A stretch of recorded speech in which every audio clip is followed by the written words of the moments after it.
Hello, this is Vance, and this is Tuesday, September the 9th, 2014. And this is a pre-market for today using the slow hand method for price action on the CL. Well, this pre-market is really talking about where the overnight highs and the lows are, so let me talk about that. The overnight high was 93.94. Overnight low was 92.79. So we've had somewhat of a run up here, somewhere in the neighborhood of like it's over 100 ticks in the overnight. And if you look at it from the standpoint of like this is a pretty energetic move, most of it's kind of like unbroken sort of thing. And it wasn't until we had this break right here at just quarter to 8, roughly 10 to 8, that we have this broke down. And we have a couple of pullbacks here. So here's maybe pullback, second pullback. The idea here, and this is something to keep in mind, is that we got the measured move up here from this perspective. We've had two pullbacks, first pullback, second pullback. So are we looking at finding support and heading up to higher levels? Now, if we get up to $94.63 or 80, pardon me, $94.83, is that an unrealistic movement to that area? I mean, that's the question. Is this where price wants to go? And how good of a job is it going to do getting there? The other thing is that here's your 15-tick stop box. So, I mean, if you buy in, it depends on where you buy in, where it firms up. So we're at 8:30 this morning. I don't know where it's going to go. I'm not suggesting that you take this particular trade setup at this point in time, but it's just really something to keep in mind, considering that we had the momentum at this juncture appears to be somewhat up. Okay, now that it corresponds to what I did yesterday. And I did a recap. And you can see that the market was heading down to this area, so I just want to clean this up a bit. You see this from yesterday. Prices moved down to here. I'll just do this really rough. We had a kind of like fell into a range right in this area. Took a while to work out, but then it traded up, and now it's traded up and out of this area. Up to this area right here. And even in today. So you can see that we had... kind of we've had this turnaround, trending down, really kind of a tight trading range. And what I mean by tight trading range is that this particular range is traded from, let's see, this is the top right here, kind of extended a bit. Let's put it right there. So you're looking at 92.17 down to the low of 91.84. So we're looking at somewhere in the neighborhood of, there's like roughly 35 ticks from the bottom to the top, which is kind of the definition of a tight trading range. It really kind of went into another one right here.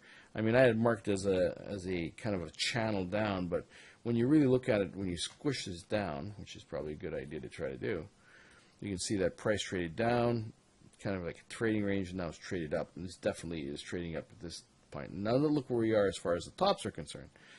This is where it is for this is last Friday. This is yesterday, and this is today. And so if you look at Friday's price was at 94.97. So are we heading back up to that area? Remember, this is only a couple of days ago. And you have to also remember that when you look at what the pricing of the crude oil was just a few months ago, we're talking about a significant decline from well over 105. Anyway, that's it for now. I mean, I don't know where price is going to go today. I mean, if I was having to say that, like any looking for motion of prices heading up further, maybe there was the second leg of a measured move. But I'm sitting on my hands for the time being, waiting for the 9 o'clock open to see how prices give me some direction and see what the market has in it for a day. Nothing wrong with doing that. I mean, after this move that we had overnight, unless, of course, that you bought in and you're long from overnight from down here, then you're very happy this morning. But, or more importantly, bought in and you're still in this trade from down here from yesterday and held overnight. I mean, that's certainly something that you could have considered doing.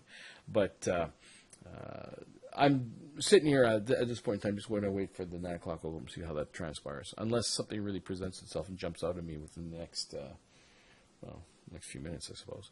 But so let's give you a brief recap here. I mean, we had this run up overnight. Let me get rid of this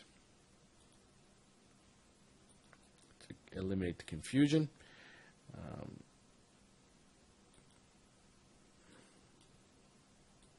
We have price moved up from the overnight low. We had kind of like in the line, so let me just actually put a channel in here. Yeah, kind of like this, I guess. By the time it really got up there, we have a break of this channel, first pull back, and this is second pull. This is a second entry long, by the way, right here. Not a great bar. Now we've had a further failure, so really a failed second entry long. So this is a failed second entry long that may turn into a second entry short, and that we might retest this area. Again, not enough volume for me to determine that at this point in time. Or is this the bottom of the trend channels, or is this more like the bottom of this range is more like this, more of these touches right here, slightly lower than that.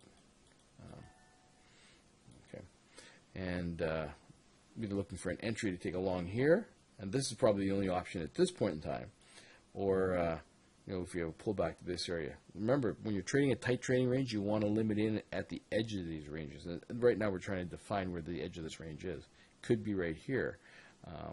I would say that given that we had this fairly strong move in the overnight, and we've had this pullback to this area, I would be more inclined to looking at this as a continuation pattern. Prices traded up into this range, it's like, and maybe up and out of this range. But that's what I think of it more likely. But again, I'm not jumping on the bandwagon. You don't see me putting my trade on right now, and I will wait till the 9 o'clock to see how this transpires. So anyway, that's it for now. If you have any questions, please let me know. Again, I apologize for the problems I've been having with Camtasia the last couple of days. I think I've got them all sort of sorted out, but I'll never know. I thought I did it yesterday as well, and it turned out that wasn't the case.